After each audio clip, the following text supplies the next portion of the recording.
Tumeona Sister Sofia hapa ndo ameniudhi kweli, nikapandisha hasira. Taarifa zikaenda kwenye ubongo, baada ya hapo kemikali zikatengenezwa. Sasa hizo kemikali mtu anaweza, mmoja ameeleza pale kwamba ni kemikali hiyo inaitwa dutu kwa Kiswahili.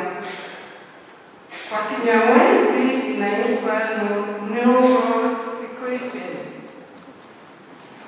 Kwa Kiswahili ni dutu, kwa Kinyamwezi ni neurosecretion, ambayo huchochea hisia zetu kwenda kwenye tukio lililotokea.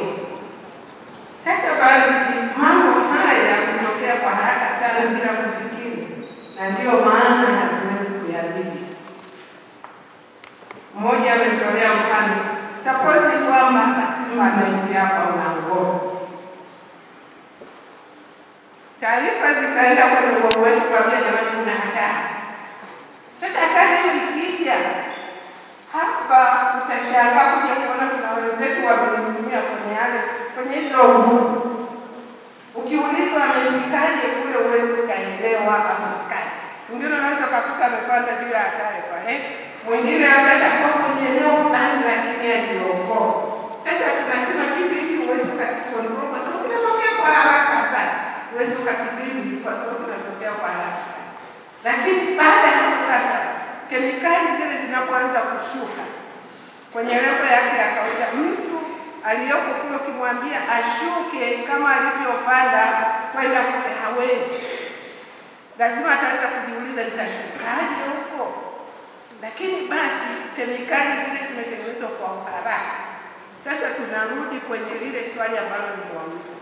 Zile kemikali zinaenda kumwagika wapi? Haya, kemikali zile zinaenda kumwagwa kwenye internal organs, kwenye viungo vya ndani ya mwili wetu. Zinaenda kuleta madhara mwili wetu. Mimi leo nitaongelea hasira. Kemikali zile za hasira, wewe ukishapandisha hasira sana, kusudi uweze kurudi kwenye level yako ya kawaida, kemikali zile zinaenda kumwagwa kwenye internal organs. Sasa internal organs huko kwenye viungo vya ndani, huko utakuta kuna maini, huko utakuta kuna figo, huko utakuta kuna moyo, huko utakuta kuna utumbo, utakuta na nini tena lakini tunapa sasa kemikali hizo zinaenda kudhuru hivyo viungo vya ndani. Hapa tunaongelea kemikali za hisia ya hasira.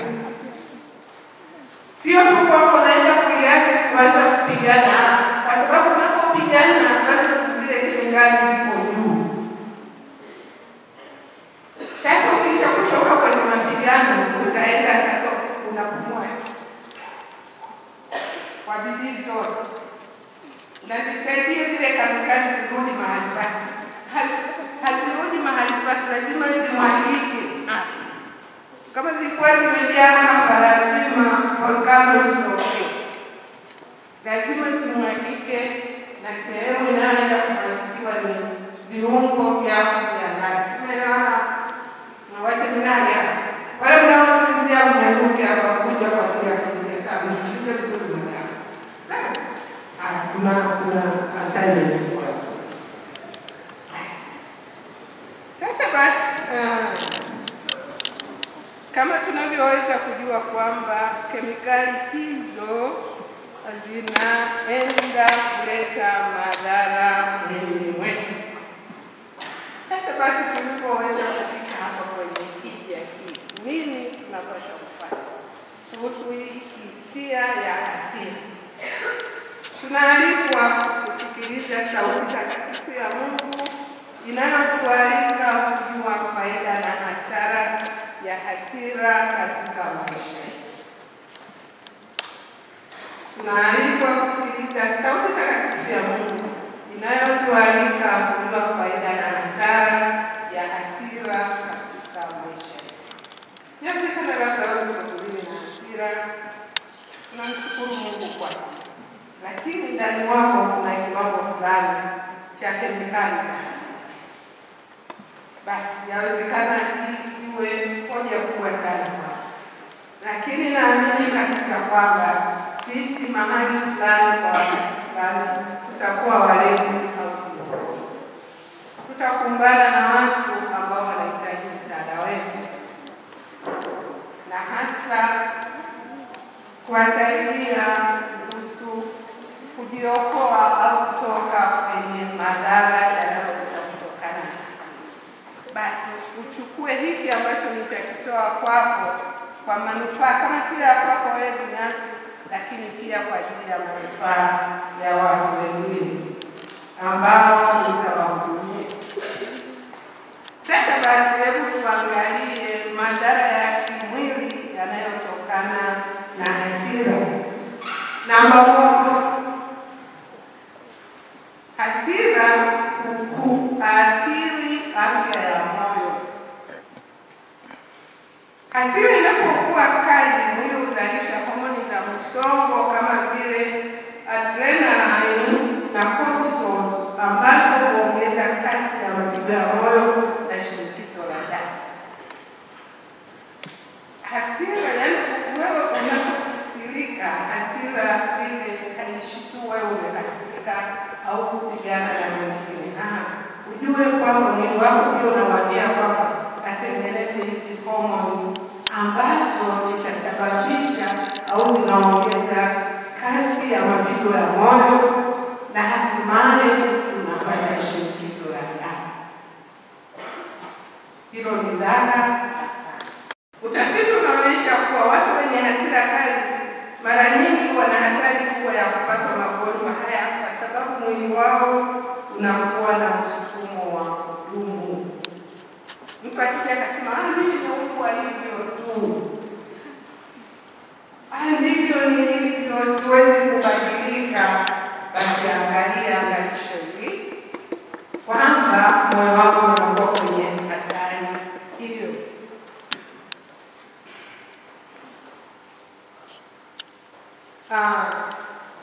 Madhara mengine ni kusababisha msongo wa mawazo, stress. Msongo wa mawazo ambao kuna wanawake wengine wanasimulia vizuri kabisa. Walishawahi kupata msongo wa mawazo? Walishawahi kupata tatizo la msongo wa mawazo? Hapana, vizuri kabisa. Tuje hapa mbele. Wananga, walishawahi kupata tatizo la msongo wa mawazo? Bwana tunalitikia kwa nini kanya? Wewe uko kwa wanao wewe. Nishawahi kupata tatizo la msongo wa mawazo?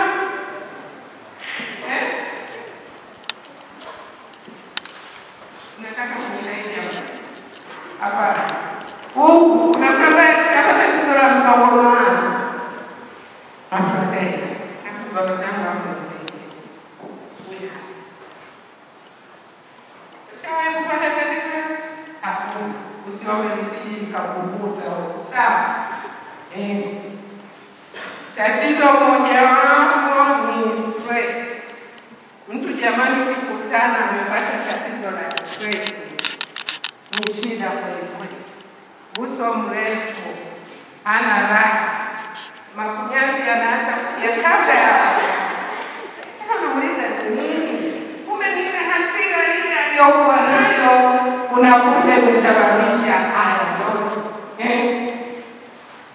Wanasema hivi, mwili unapotengeneza homoni za msongo wa mawazo kutokana na hasira za mara kwa mara, akili inakosa utulivu na amani, na mtu kukasirika bure.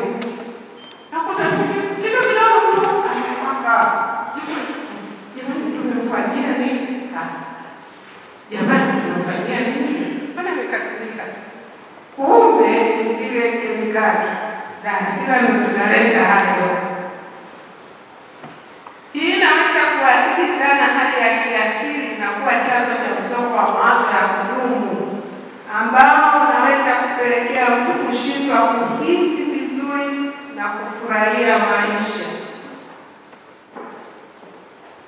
Mtu haoni tena furaha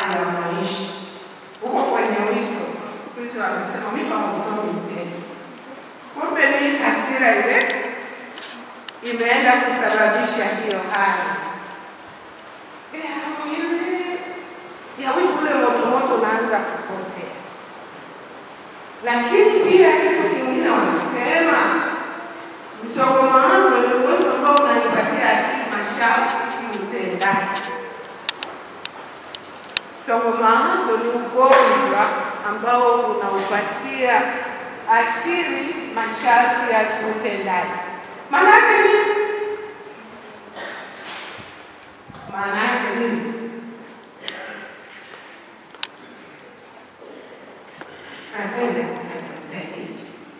Ugonjwa wa msongo wa mawazo unaupatia akili masharti ya kiutendaji. Unaelewaje wewe baba?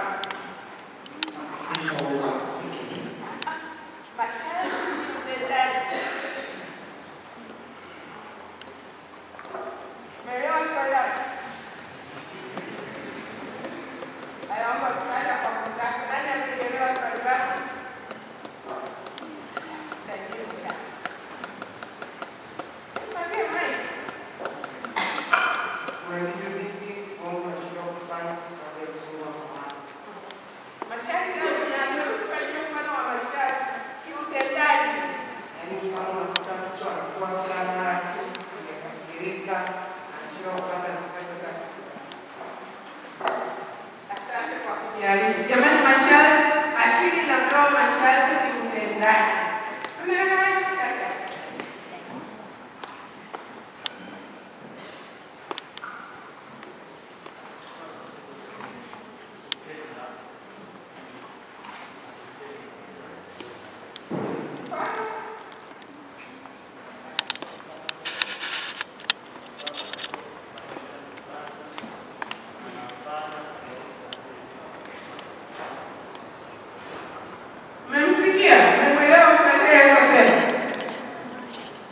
Mmemwelewa alivyosema?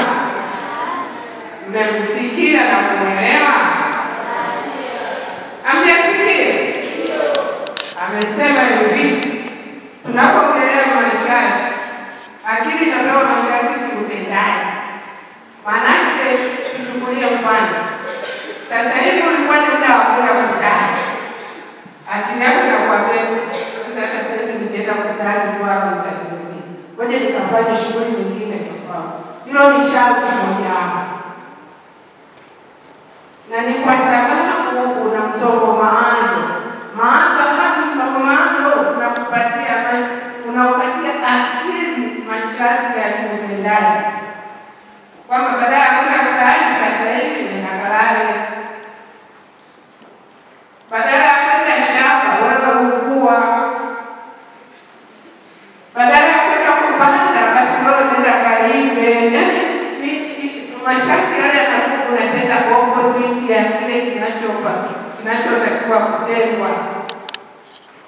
Lakini asili yake inatoka kwenye msongo wa mawazo. Akili inapewa masharti kiutendaji. Kienda hivi tunapashwa kazi. Lezi kasema hivi kwani kuna lazima ya kutii, lazima tufanye. Mwalimu amesema tufanye bila hiki, kwani ukifanya tofauti itakuwa. Hayo yanakuwa ni masharti ambayo unatenda opposite ya kile ulichoambiwa kufanya kwa wakati. Lazima sisi kama niuliza mwenyewe kwa nini ninafanya hivyo? Je, niko kwenye hali ya msongo wa mawazo au niko kwenye tatizo lingine?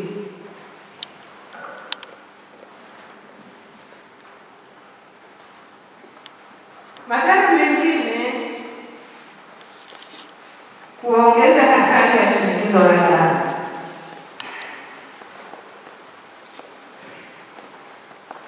Shinikizo la damu la muda mrefu linahusishwa na magonjwa kama vile matatizo ya figo na ugonjwa wa moyo. Kwa hali hiyo ya hasira ya muda mrefu inaweza kuathiri vibaya mishipa ya damu na moyo. Ndio basi unaweza kukuta mshipa wa moyo umepasuka. Hapo ni ubongo, damu imevilia kule. Nini? Kimshipa kimeshindwa kusukuma damu inavyopaswa kutokana na matatizo haya. Tukija kuangalia katika mahusiano ya kijamii, hasira huwa inaharibu mahusiano na watu wa karibu. Mara kwa mara tunakuta mivutano kwenye mahusiano ya kifamilia, urafiki na kazi. Mahusiano yanayoharibiwa na hasira husababisha upweke, hali ya kutekwa na watu na kupungua kwa msaada wa kijamii. Ukiwa na hasira sana, kila mmoja anaweza kujitenga. Na unaweza kuanza kuhisi kwamba wenzako hawanipendi, kumbe ni wewe unavyowacha. Unaweza ukakumbuka ulizo kitu kidogo, ukanikumbuka hapa. Hapo unasema, mbona ni kitu kidogo tu jamani, mbona inakuashari tena? Ni kitu kidogo. Kwa hiyo unaweza ukajikuta jamii inaanza kukutenga. Huyu hapa nikukaa naye mbali. Utatemewa sumu watu wanasema. Habari nyingine ni kuchochea matatizo ya kiakili. Matatizo ya kiakili ukianza kuyaelezea yana dalili mbalimbali. Mfano, hali ya wasiwasi, huzuni, kukosa raha, kujitenga na hata kushindwa kutekeleza wajibu wako kikamilifu. Mtu ana wasiwasi, kuna furaha, ila wote ni huzuni tu. Mama wa mateso, mama Bikira Maria